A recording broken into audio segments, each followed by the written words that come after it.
is Judy Gonzalez.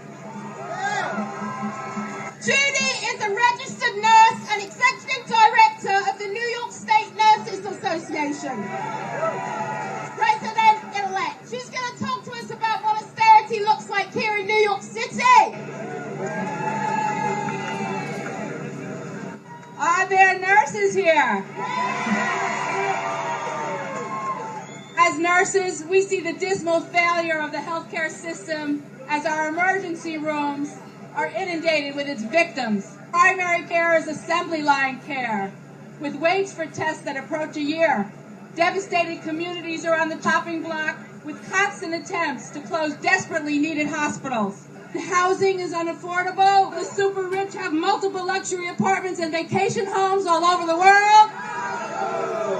Schools are transformed into profit-making businesses through the insidious route of charter schools to vouchers to the end of public education. Education is not defined by thoughtful pedagogues and nurturers, but by billion-dollar industrial test-making corporations. The government shirks its responsibilities to promote public health and provide adequate disaster preparedness, so that devastated communities instead have to depend on the kindness of strangers and volunteers to survive. Businesses get huge tax breaks while their politician puppets fight legislation for a living wage. The corporate news media distracts folks from the real problems by attacking public workers and unions for their century-old fight to achieve a dignified retirement. Wall Street greed engineered the worst economic crisis since the Great Depression and gets rewarded with a bailout that never trickles down to those who suffered.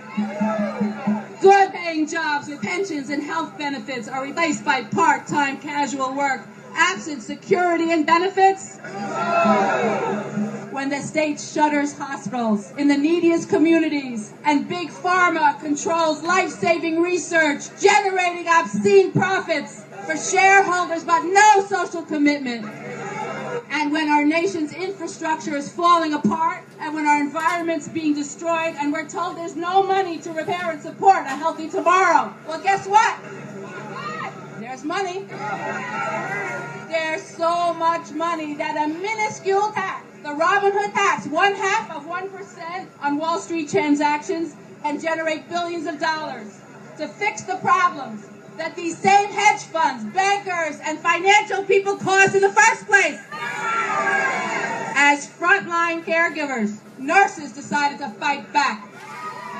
We refuse to let them close Long Island College Hospital. We've kept Interfaith Hospital alive. And we will continue that fight to keep our hospitals open for care, doing whatever we can to defend the human right to quality health care.